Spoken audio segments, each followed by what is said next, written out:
Hello, it's the Fingernail Fixer with BFF Mel of Tips of the Trade, and we are bringing you a live broadcast today on the Nails Magazine Facebook page about reflexology. We're going to give people a couple minutes to join the broadcast.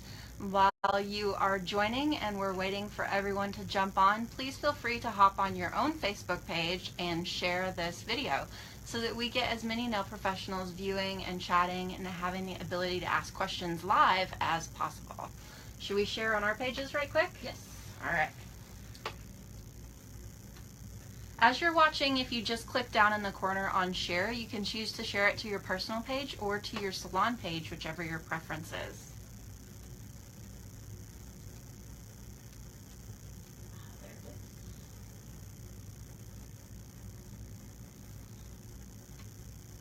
And I've also been smart enough to connect to the Wi-Fi this time instead of going by phone signal, so hopefully we'll be able to make it through the entire broadcast without any technical issues.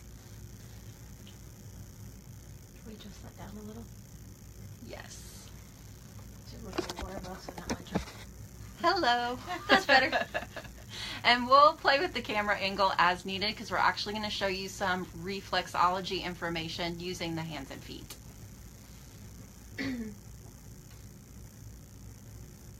We've still got about one more minute. We're going to give people the chance to join. Hiya! And then we will get going. Please go ahead and share the video to your Facebook so we get as many people live as possible so everyone has the chance to comment and ask questions.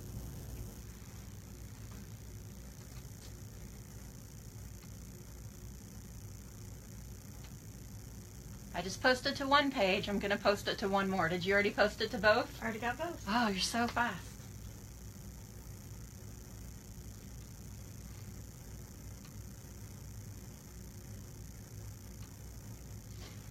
I'm going to put this over here so I don't have to keep turning around. That way I can keep looking at you.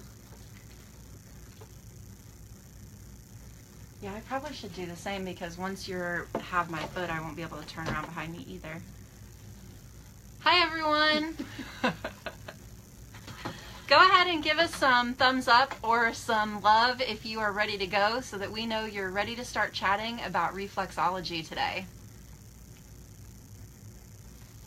I'm not seeing any thumbs up. Let's have at it and we'll get going. I'm seeing hellos though. There we go. Now I'm feeling it. I think they want to talk about reflexology. Should we start? Sure. All right. Thanks for joining us on the Nails Magazine Facebook page today for a live broadcast. We're going to discuss reflexology. We would love to have your comments below, and we'll try to keep up with any questions or add any of your comments into the broadcast so that the recording will show any information that you had to add to the broadcast as well as the answers to the questions. Yay! Thanks for the thumbs up. All right. So if you're not familiar with reflexology, it is the line of thinking or the practice, I guess, of being able to apply pressure. We're doing reflexology is like acupressure, pressure to certain points on the palms of the hands or the soles of the feet that will then have effect to reflex points in the body. Now keep in mind this is more of a holistic way of not a healing, but just more holistic thinking. So the thing about reflexology, the hardest thing you will, is knowing how to read the map of the feet, which I'm going to show you shortly. And once again, fur babies, they ignore us while we set up, and as soon as we come down here and start talking to you, that's when they want attention. Naturally. So reflexology has been around for thousands of years. There actually is a hieroglyphic of it in Egypt dating back to like 2300 BC. That's crazy. It has to do with how the energy flows in the body. You need to get past that we're not just this physical form that we see. Our entire being has an energy circle out to about here. Reflexology helps the body keep that energy flow as it should be going. If the body gets that energy blocked, it's kind of like a tourniquet on the body and your body doesn't work like it should. It can help with so not only blocked energies, but some physical ailments. If you get truly certified in reflexology, in theory, you should be able to help things from heartburn to even acne by knowing the right reflex points and basically the right glands to work on the feet or on the hands. I myself just focus on mainly the feet and what energy I can help unblock. For me, as someone that will go and get a pedicure, I've noticed sometimes that there'll be an addition of reflexology on a salon menu, and it just happens to end up being an extension to my massage. So are they doing it properly? Is reflexology just more massage? Not necessarily. I kind of incorporate a little bit reflexology into my pedicures, but true reflexology is acupressure. It's not necessarily relaxing. You are going to be applying pressure to specific areas. When I work it into my massage techniques during my pedicures, I kind of do a slide and press movement, but true reflexology would be applying pressure and then moving and pressure and then moving. And knowing what part of the body you are affecting by knowing how to read the map of the feet is your first hurdle to get over. Give us a thumbs up if you've ever had acupuncture or acupressure with reflexology in a salon. We'd love to know who has some experience with this. Also, if you've ever had it done in physical therapy. Right, so your first step in learning how to read the map. I have lots of props to go with us. And we will definitely make sure that we put some information on how to get these reference resources in a future blog. For the resources that we mentioned in the March Facebook Live when we talked about shoes and feet, definitely keep an eye out. That blog will go up this week with the books and authors and photos of some of the things that we used for references during that broadcast. The ones for this broadcast will be coming up within the next month.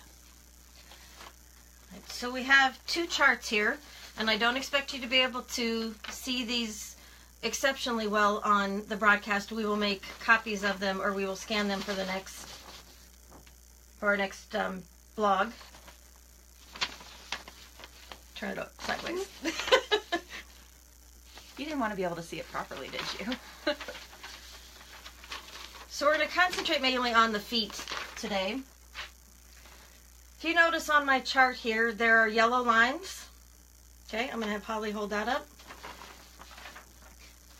These are kind of hard to see since they are copies of copies that I've been carrying around for years since I was educating. On this one, can you see where the yellow lines are on the body?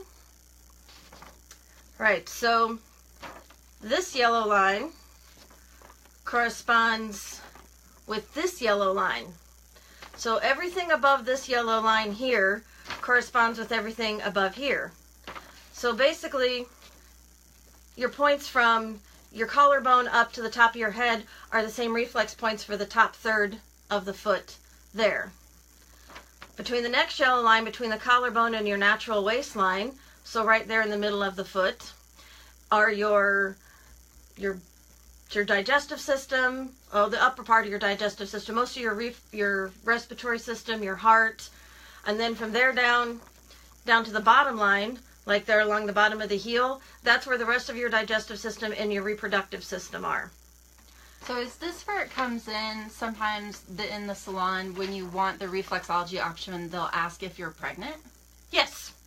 So the reflex points for the uterus and the ovaries are actually on the sides of the heels here. So when you're doing a pedicure on a pregnant gal, you want to be very mindful and very light pressure on those points. Now I know holding up these silly little pieces of paper is not going to help you much, but I'm going to show you on the actual foot here shortly. I made Holly go barefoot today. And it's really cold here in Iowa. Hello from a balmy below freezing temperature. Yes, it is today. So one of the reasons that I like to do it, I divide these up into three parts. And in the book that I will suggest, you will see that the body is also has these lines where it's divided up and down also.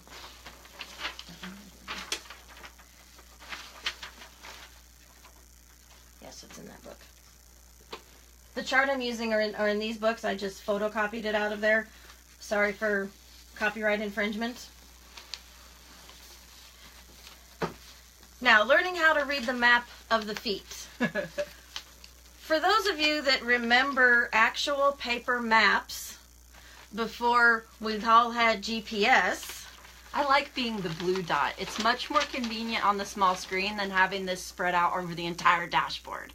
We want to see a thumbs up if you've used a map and had it spread out across your dashboard. Okay. I would love to know who else remembers that. Okay, I'm going to have you hold this. So, when you were using an actual paper map and you wanted to find a certain city, like this map is Illinois, but I'm also going to concentrate on the Iowa portion here. If I wanted to find Davenport on this map, I would go to my key here on the back side, and it would tell me that Davenport sits in the intersection of the D and somewhere between the 3 and the 4. So learning where to go laterally and longitudinally helps you narrow down what your map is. That's what we do on the feet. So does that mean those of us old enough to have read a paper map are going to naturally be better at reflexology? Sure. I love when she lies to me to make me feel good about myself. So the point of the latitude and longitudinal lines is showing this is your cross lines and this is your up and down lines. So your right half of the body is on the right foot, left half of the body is on the left foot. If you wanted to affect the heart reflex, you would go slightly more to the left foot. So that's kind of your latitude and longitude, similar to how you're reading a paper map. And we'll photograph that page in the book for you so that you know what page number to reference if you should get the book, so you know what to look for. There are also a couple of reflexology apps that we'll mention in a little while. There are multiple reflexology apps, and you can go anywhere on Google and find your map. There are charts available you can purchase for hands or feet. I like these because they're pretty. They're colorful. Have you seen the socks? Yes. That have it printed on the feet? I would think the socks would make it difficult to get enough pressure. The socks allow you to help learning to read your map. Once you know how to read your map, then you can put the socks away. When I taught in cosmetology school a number of years ago, one of the projects the students had to do was draw their own reflexology maps. Oh, that would be really cool. On the socks. So, for those of you that are also more familiar with holistic line of thinking or new age line of care, the colors on these charts also correspond with the chakras in the body. So once you understand which chakra goes with which section of the foot, you can understand that sometimes your blockages of your energy that you will notice are not necessarily physical. Sometimes they're emotional. Like, you might find an area of blockage in what would be the solar plexus, or sometimes in where the throat area would be, and things like not speaking your own truths and not getting your feelings out can block those chakras, can actually show up as imbalances in the feet. Interesting. So it goes far beyond what we can see. Do they show up in the hips for anyone? Emotional imbalances tend to mean cupcakes at my house. Anyone else? Yeah.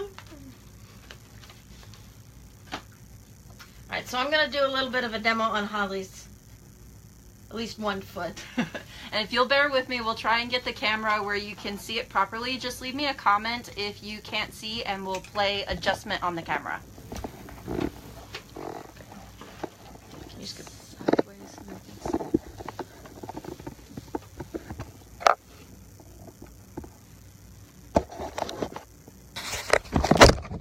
Oops. Alright, let's try it this way.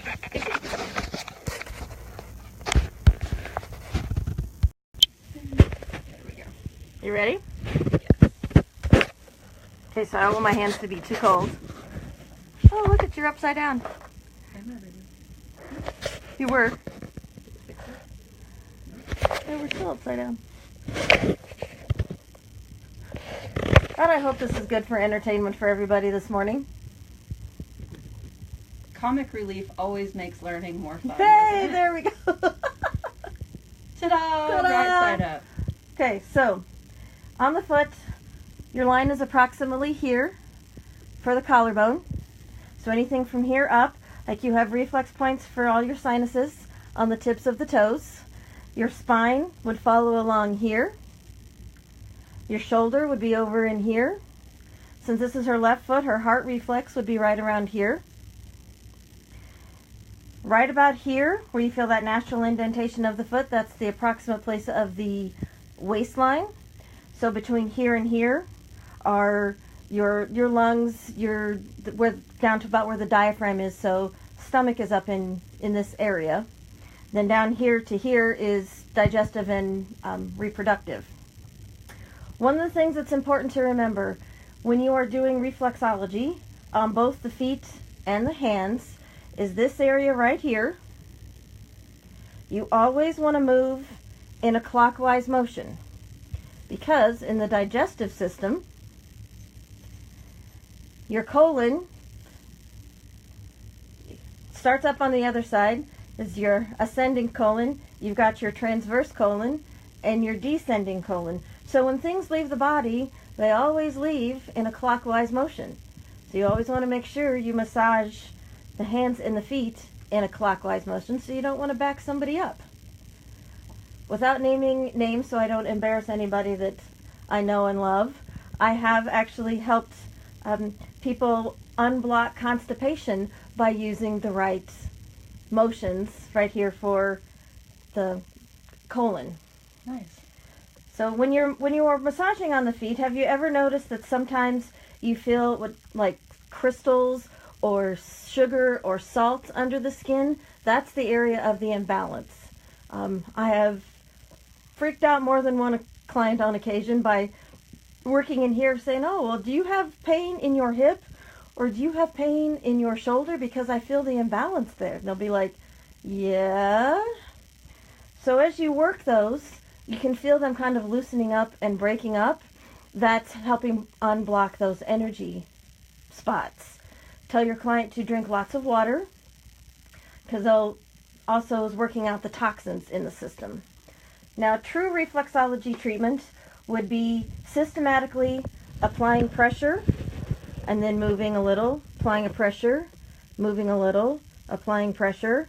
Ideally, you would be doing this with the end of your thumb, but since I don't want to impale Holly, I have learned to manipulate with my thumb knuckle.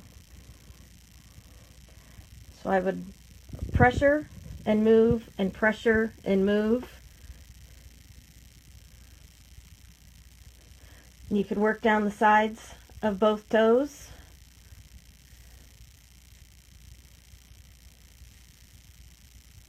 All toes, I guess they're both sides of all toes, that's what I meant.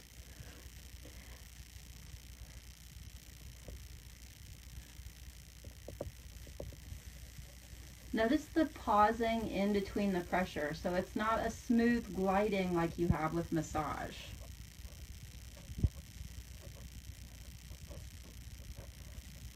You can glide, but if you're wanting to do more true reflexology, it would be acupressure.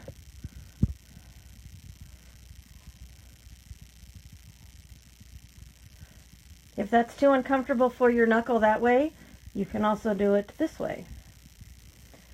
There are multiple tools that are also made. You can get little wooden ones or stone ones that can apply this pressure for you, rather than having to use your knuckles or your fingers if it makes your hands sore.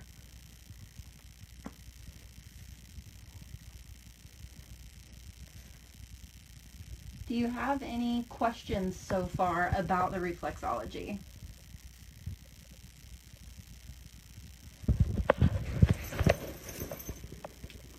As far as the sensitive places on pregnant gals, it's kind of this little triangle right here on both sides. So I usually say if you have a gal that's within a week of her due date, you can go to town on massaging and applying pressure there on the ankles. Otherwise, you should either avoid this area or just make it a light stroking massage. There are also reflex points on the top of the feet, but the majority of the ones that you want to pay attention to and focus on are going to be on the bottom of the feet. Does that cover about all of our basics? I believe so. I'm not seeing any questions, so I think they're still following along with us. They're still absorbing, or they're shaking their heads going, you guys are crazy. That's always a possibility. Because sometimes if you can't see it, some people have a harder time in believing it. Lori has a question. Should you always start at the top of the foot, which would be the tip of the toes, I believe? I don't think it really matters. In all of my stuff that I have researched and done, I don't think it matters a whole lot, just as long as you are continuing, you always do the same pattern. If you are always going to start at the toes, or if you're always going to start at the heel, whichever is your comfort zone or comfort level, just continue the same pattern to make sure you're covering all the areas all the time. Brilliant. I'm going to flip the camera back around and hopefully keep it right side up this time. See my interesting book collection behind me there. Get this back far enough again. Show them the ceiling. Hello, we're back. So, going back to the charts, this is how it helps you read your map. They're not only, these are laminated, they're colorful. No, she showed this before. This one is actually my favorite book to go by. I like the illustrations in this one because they're actually photographs. Sure, no, not gonna let me. Rather than drawings, to give you an idea of hand placement. And there's little teeny tiny reference cards in addition to the full sheet size reference cards. So you could actually keep these at the pedicure station to follow along with, or the manicure station while you're working. And I pulled up my app store here on my iPhone. Go way closer. And there are lots of apps. Some cost a little, some are free. Reflexology's charts are easy to find online. So getting to know how to read, like I could say, the map is the best way you're going to be able to tell what areas you're having an effect on. And we'll take some screenshots of the apps and post them on the Tips of the Trade as well as the Fingernail Fixer Facebook pages for you. One question was, do you recommend to do one foot then the other? Yes, I generally do entirely. My practice is to start on the client's right foot and move to the left. That's just my routine. So whatever your routine is comfortable, just always keep up that routine so you know you're always getting every area.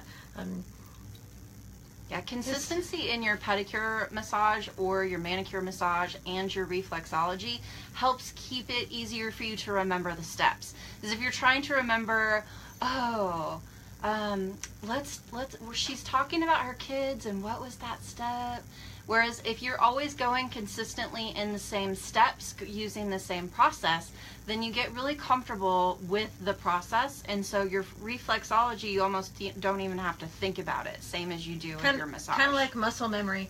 Actually, a lot of times if I'm actually doing reflexology that we've done as an add-on to the pedicures that I do, it adds an additional 30 minutes. I prefer to actually close my eyes, and the client's typically being quiet and taking that chance to relax. But if I close my eyes, I can be more into what I'm feeling with my hands. I don't like to do this with gloves. I prefer, if I'm going to do reflexology, to do it on the feet. I think I can feel more areas of imbalance in the feet. Generally, if you're going to feel those crunchies or those crystals, it's going to be in the feet more than the hands.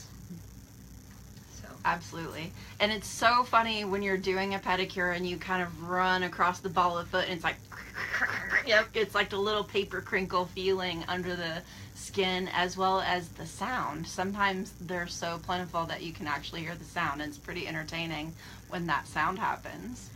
One thing to keep in mind is, though, we do not diagnose. What? Don't you have your little fancy letters after your name? Yeah. I'm an A and T. Doesn't that make me fancy enough to diagnose? I'm a CNDEA, if that counts. So when you're working on somebody's foot and you were to notice an area of imbalance, and you're like, oh, I noticed this in the area of the bladder or the kidney or the liver, you cannot tell the client, oh, I think you've got a bladder infection or I think you've got a kidney problem. We don't do that. We just say, I noticed this imbalance. I'm working all these crystals out. Make sure to drink a lot of water when you're done. The toxins in our body have a tendency to sit. Since our feet are the lowest part in our body, that's where the toxins sit the most. So when we start to manipulate the foot and do that massage, whether it's reflexology or just massage, we're loosening up those toxins, and the blood is going to pick it up and work the toxins out of the body. You could have somebody that gets a headache when you're done, could have somebody that feels nauseous when they're done. The only other precautionary thing I would say would be if you have somebody that has circulatory problems, such as sometimes diabetics shouldn't get a whole lot of circulation or a lot of manipulation to their feet. Somebody that's undergoing chemo treatment or somebody that has blood clots, this is going to help stimulate the circulatory system. So either proceed with extreme caution, ask them to make sure their doctor that it's okay, or just don't do reflexology on them at all.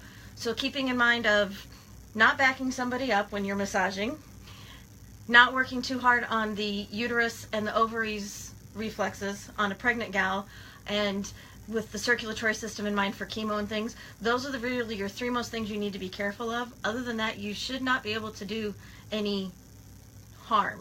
This is a complementary holistic service. That's what holistic means, is complementary to your typical medicines. And generally, what is an average reflexology session? How much time? Let's go over to comments. And those of you that have done reflexology, we would love to know about what your average timing is for reflexology. I've noticed on some salon menus you have a choice in 5-minute increments. What does your salon offer as far as reflexology? An additional 30 minutes, so I can do an additional 15 minutes per foot. Perfect. The exercises do you recommend to protect your hands? One of the best things that I found, this, yes, or stretching this way and stretching this way. These thumb muscles are the ones that have a tendency to get the most tender when you're working on these things. So yeah, those types of stretches. Yep. And another fun fact is the muscles back behind your shoulders can actually radiate pain down to your hands. So making sure that you're sitting with your shoulders back and not hunched forward, because we have a tendency to hunch forward. And keep an eye out in the next month for a blog that involves some of those things when it comes to our posture from my physical therapist. More ergonomics? Yes. Okay, another question is, when should they go to the doctor? If there's anything they are concerned about their own health, if they know they're currently suffering from an illness, they should get a doctor's note ahead of time. So I've had some clients go, well, my doctor thought I was crazy when I asked about this. I'm like, well, I would much rather be precautionary than not. Mm-hmm. Since we can't diagnose, we can't say, oh, I noticed this and you should go to the doctor. So you do want to have a little bit of precaution. It was like, oh, I noticed they really had a problem with their kidneys. Maybe they should go. We don't do that. You're going to have to learn to be a little, what do I want to say? Clever, yes. Yeah. We need to use clever wording, because we definitely do not want to step outside of the scope of our practice, because that's where lawsuits come in. And if you've stepped outside of the scope of your practice, then you're not going to be able to protect yourself from that lawsuit. Yes.